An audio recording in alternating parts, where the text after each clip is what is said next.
Top 10 के sponsor है Adnan water tank, safe and healthy water storage solution, Ballaguda, Hyderabad. अस्सलाम वालेकुम नाज़रीन, मैं आसिम खान और आप देख रहे हैं BBN चैनल। आइए देखते हैं आज की टॉप 10 न्यूज़।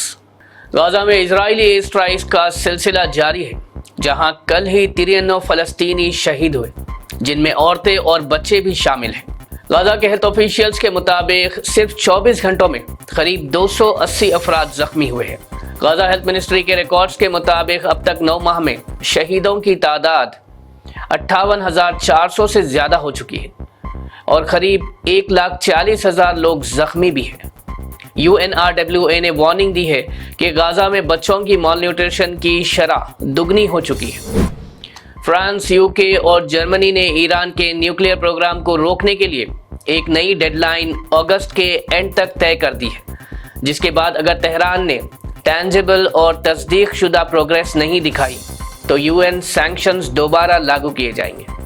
ये सैंक्शंस 2015 के न्यूक्लियर डील के तहत खत्म किए गए थे, लेकिन अब स्नैपबैक मैकेनिज्म के जरिए फिर से एक्टिव किए जा सकते हैं। सैंक्शंस में मिलिट्री हार्डवेयर, बैंकिंग और न्यूक्लियर टेक्नोलॉजी पर पाबंदियां शामिल होंगी। नाटो के सेक्रेटरी जनरल मार्क रूटा ने भारत, चाइना और ब्राजील को सख्त वार्निंग देते हुए कहा कि अगर उन्होंने रशिया के साथ अपने ताल्लुकात और ट्रेड जारी रखे तो उन पर 100% तक के सेकेंडरी सैंक्शंस लगाए जा सकते हैं। उन्होंने कहा कि इन तीनों मुल्कों को अब व्लादिमीर पुतिन को कॉल करके उस पर यूक्रेन में अमन कायम करने के लिए दबाव डालना चाहिए। ये धमकी उस वक्त सामने आई जब अमेरिकी सदर डोनाल्ड ट्रंप ने भी कहा कि अगर 50 दिन में अमन कायम ना किया गया तो वो रशिया के बायर्स पर 100% टैरिफ्स लगाएंगे। कंबोडिया में लैंडमाइंस की सफाई के लिए एक बेमिसाल तरीका अपनाया जा रहा है, जहां अफ्रीकन जायंट पाउच्ड रैट्स यानी हीरो रैट्स जो खास ट्रेनिंग दी गई है, इन चूहों को TNT की बू पहचान करने के लिए तरबियत दी गई है और इनकी हल्की बॉडी की वजह से ये माइंस ट्रिगर भी नहीं करते। हर चूहा एक एरिया को सिर्फ 20 मिनट में स्कैन कर सकता है, जबकि एक इंसान को 1 से 4 दिन लगते हैं। ट्रेनिंग के बाद ये चूहे हार्नेस पहनकर ग्रिड पर चलते हैं और स्क्रैचिंग के जरिए लोकेशन सिग्नल देते हैं। बाद में ह्यूमन्स मेटल डिटेक्टर के जरिए माइंस को निकाला जाता है। ईरान में बढ़ती हुई टेंशन्स के दरमियान इंडियन एम्बेसी ने आज एक फ्रेश ट्रैवल एडवाइजरी जारी की है, जिसमें भारतीय शहरियों के से कहा गया है कि वो किसी भी नॉन एसेंशियल ट्रैवल से परहेज करें। एम्बेसी ने ईरान में मौजूद भारतीयों को स्ट्रांगली एडवाइस किया है कि वो अवेलेबल एग्जिट रूट्स जैसे कमर्शियल फ्लाइट्स और फेरी सर्विसेज का फायदा उठाएं। हालांकि अभी तक इवैक्यूएशन का कोई ऑफिशियल अनाउंसमेंट नहीं हुआ है, लेकिन सिचुएशन को क्लोजली मॉनिटर किया जा रहा है।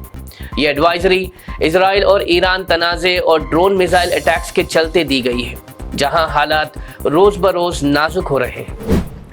कांग्रेस के टॉप लीडर्स राहुल गांधी और मल्लिकार्जुन खड़गे ने आज वजीर आजम नरेंद्र मोदी को एक जॉइंट लेटर भेजा है, जिसमें उन्होंने पार्लियामेंट के मॉनसून सेशन में जम्मू और कश्मीर को फिर से पूरी स्टेटहुड देने की डिमांड की है।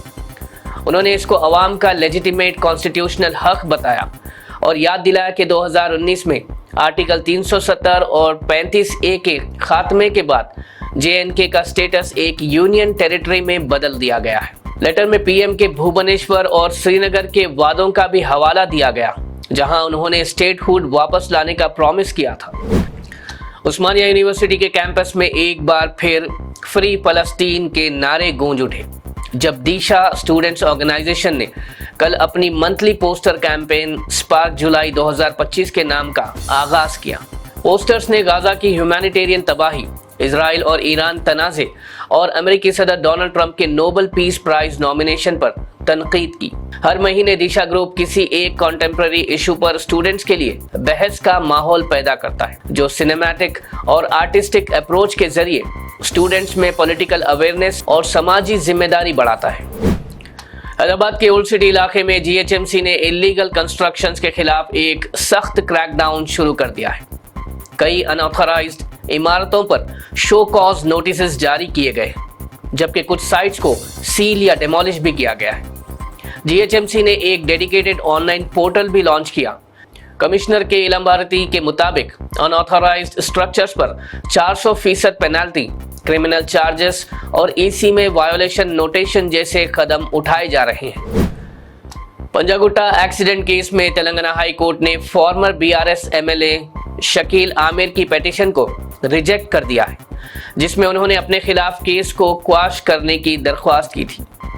कोर्ट ने कहा कि इन्वेस्टिगेशन अभी जारी है और चार्जशीट फाइल नहीं हुई, इसलिए लीगल प्रोसेस में दखल नहीं दिया जा सकता।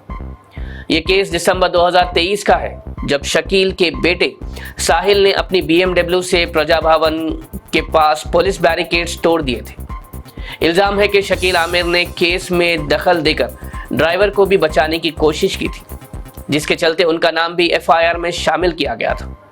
कोर्ट ने यह भी ऑर्डर दिया कि शकील और दूसरे एक्यूज्ड ट्रायल कोर्ट के समन्स पर हाजिर रहेंगे। यह फैसला इस बात का सबूत है कि जुडिशरी किसी भी सियासी दबाव में आए बगैर कानूनी प्रोसेस को अपने रास्ते पर चलने देगी। हैदराबाद में बोनालू फेस्टिवल के दौरान शी टीम्स ने खवातीन डिवोटीज के साथ बदसलूकी करने वालों के खिलाफ सख्त कार्रवाई करते हुए जुमला 478 अफराद को रंगे हाथों पकड़ा, जिसमें 386 बालिग और 92 नाबालिग शामिल थे। ये लोग गोलकोंडा बोनालू, बलकमपेट, येलम्मा टेम्पल और सिकंदराबाद उज्जैनी महाकाली टेम्पल में खवातीन के साथ बदतमीजी करते हुए गिरफ्तार किए गए। शी टीम्स ने फेस्टिव सीजन के लिए 14 स्पेशल टीम्स तैनात की, ताकि औरतों की हिफाजत को इंश्योर किया जा सके। ये कार्रवाई हैदराबाद में त्योहार के दौरान औरतों के लिए महफूज माहौल फराहम करने की एक अहम कोशिश रही। नाज़रीन, ये थी आज की टॉप 10 न्यूज़। देखते रहिए BBN चैनल। मुझे दीजिए इजाजत। अल्लाह हाफिज। क्या यार, आज फिर से लेट? अब्दुल एक चाय। शर्म से देखो पानी पानी। बस यार, रोज की तरह वही कहानी। एक तो काम की परेशानी, ऊपर से जब भी देखो एक कहानी। टैंकी फिर लीक कर गई है क्या? शर्म से देखो पानी पानी। सुनो, जाने से पहले टंकी का तो कुछ करके जाओ। जब भी देखो एक कहानी। बस इतनी सी बात। ओ मेरे यार, ये रोज रोज की परेशानी से अपना जान छुड़ा और एक ही दफा लिया अदनान डीलक्स का वाटर टैंक। फिर देख कैसे तेरी जिंदगी में सुकून आता है। जी हाँ, सिर्फ अदनान डीलक्स वाटर टैंक दे पानी के मामले में पूरा सुकून, क्योंकि इसका 4 लेयर प्रोटेक्शन रखे इसे हर तरह की जरासीम से सेफ और मौसमी हिसाब से बिल्कुल हेल्दी, ताकि आपका पानी रहे बिल्कुल सेफ एंड हेल्दी।